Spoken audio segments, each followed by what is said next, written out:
Hey you guys, this is Jasmine from Fit Futures, and today I have mental health advocate Nafis Ritz. Nafis, how you doing? I'm doing pretty good, Jazz. How you doing? I'm doing good. I can't complain. So, as we are doing Mental Health Awareness Month, Fit Futures, we focus on physical health, but we do understand that our mental health is just as important as physical health, especially for our kids. So, tell me a little bit about the mental health awareness that you see that's most common in today's children.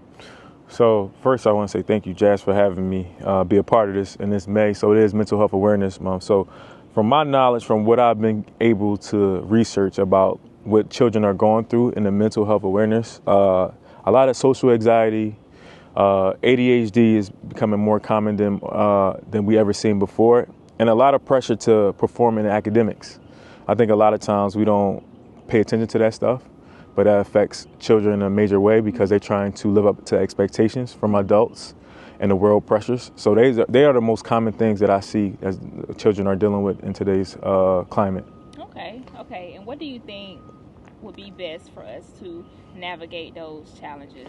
Have open dialogue with your children about expectations. I think the more we have dialogue about social and emotional learning, and we give them voice and autonomy to tell about what they're going through and how we can support. So I always re-engineer like how to get to a problem. Let the people tell you what they need, because this is like in fitness. If I'm hurting, we find an alternative to get you the same workout, but it produce the same results. Right. I love that. Dealing with mental health, what role do parents and caregivers play in supporting their children's mental health, and what signs should they be looking out for? Great question. I think the biggest thing is providing a safe space. I always say you can't create a safe space, you can only hold space, especially when you talk about children. And you got to be aware of the signs. So less frequent physical activity, irritability are signs that you should be paying attention to, because they are telltale signs that your kid might be going through something. And if we're not aware of it, of their everyday patterns, and it's a shift in that, I think we have to pay closely attention, because sometimes kids don't have the articulation to tell you what they feeling or how they feeling, but you can tell in the moods based on what they're sharing or what they're giving from nonverbals. Okay, so how would you say that a parent could dictate whether their kid is having mental health issues or just having a bad day or a bad week? So when you think about mental health issues, it has to be some consistency. So we all have bad days, children and adults, but if it's consistent pattern, like they having issues in school and this is not their normal routine, then this is something that we need to probably get checked, get assessed for, or whatever. Take them to the pediatrician to see what's going on with their vital signs and things of that nature. So I would be aware, like if that's not their normal behavior, then that's when you're trying to channel it to like maybe a mental health issue. And it might not even be an issue. It may be something that they're going through, maybe menstrual cycle, puberty. It could be a host of so many things, but that's what I would start from. So if it's not like through a couple of days that it's happening a couple of days and days and days and over again, then that's something that you should pay attention to. But if it's one day, just ask about what's going on, and if they can't give you an answer, it's okay, but then just follow them as they continue to live out their everyday life. What strategies or activities can kids practice regularly to manage stress, anxiety, or big emotions? This is a great question. I think adults need to listen to this question or read this question. But I think the first thing is meditation. Helping kids sit with themselves when they're showing these big emotions, modeling the behavior. Because oftentimes kids are trying to release. Right. Whether they're big emotions, small emotions, we are trying to release. So I would say meditation first. It's practicing gratitude. Being thankful, being grateful, being in tune with yourself. Also, physical activity. A lot of times, I don't believe a kid should sit down for 8 hours. I just don't feel like that's not normal for us to sit down, and kids are active. They're trying to release and trying to just express themselves. I would say art therapy, drawing, coloring, because colors mean something. Red, blue, green, yellow, pink, the whole spectrum. I think that allows for children to understand themselves, but it also allows you as an adult to gauge on what they're drawing, what they're thinking. And you might not understand it, but it's a way for them to express themselves. So that's some things that I would say for children to grasp the concept of just trying to express themselves. I spoke on Fit Futures and how we're looking to bring more awareness to mental health just as well as we do our physical health. Mm-hmm. So tell me, how can schools and communities and foundations like Fit Futures help promote mental wellness in kids outside of the home?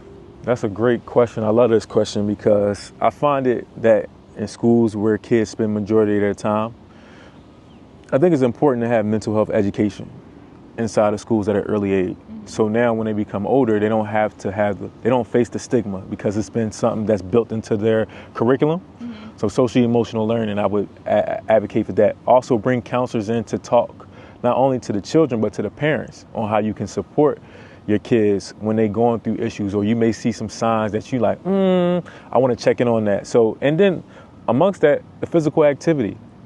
Doing fun activities where, like you said, Fit Futures is about the physical, but we often neglect the mental aspect. So I think when you incorporate the two and make it an environment where it feels comfortable and it doesn't feel forced, I think it allows children to open up because this is their norm. I think when you talk about mental health to kids now, sometimes they don't understand it. So I think as adults, you got to be able to teach, but also model the behavior you want them to gain awareness about it. Okay, and also making it fun. Making it fun. Because kids get bored real fast. Real fast. Or they just don't have an attention span to even understand what you're talking about. So, right, at a young age. So now, please, this is a big one. Social media and screen time are big parts of kids' lives today. How do these impact their mental health, and how can we create healthier habits? Great question. I think this goes out for adults too, as well, as we talked about. Sure. But I think the biggest thing, when you talk about self-esteem with comparing yourself. When you are on social media as children, and even as an adults, it's hard to decipher what's real and what's fake.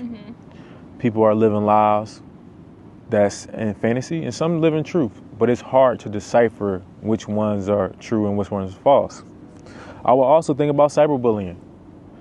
That plays a big role. I mean, people post things all the time. Sometimes people don't have emotional regulation. Children don't have emotional regulation to see themselves and be mindful of the things that they post, because it may seem innocent, but you don't know. You're just posting to have fun sometimes. And now when a comment happens, how do you receive that? How do you react to that? So I think all those social media things are impressionable to kids, to children, to adults. And sometimes the best thing I would say to try to circumvent some of those things, limit the screen time. Make it an inference in your household to make sure your kids go outside and interact. Because when you sit and run that screen, all you're doing is scrolling. You're taking in a lot of data, and you're internalizing it, whether you know it or not, subconsciously or unconsciously. So I think that's a couple ways of what I would say. And also, it's like, let's do something outside of tech. Do something as a togetherness, physical activity. Right. So now you can't have your phone around while you're working out. Like, there may be phones that's set up, but you got to be engaged, or you may hurt yourself or things of that nature. So those are some things that I would recommend. And there's many others, but that's off the top of my head. That's what I would say. Okay.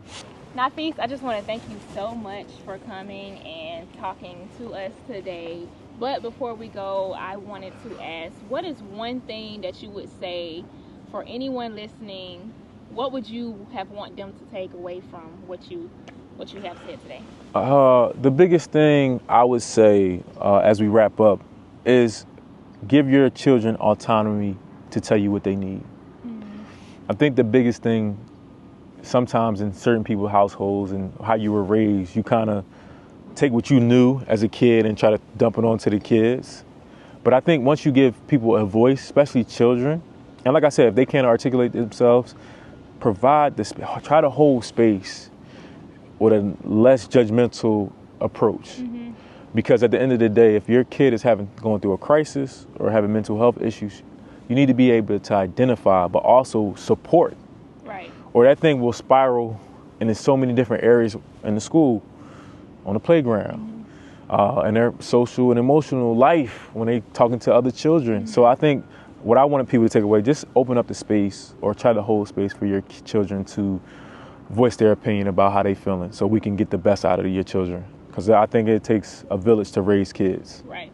I love that. Thank you so much, Nafis. No problem. And you guys stay tuned for more of Fit Futures and what we have to offer. Fit Futures.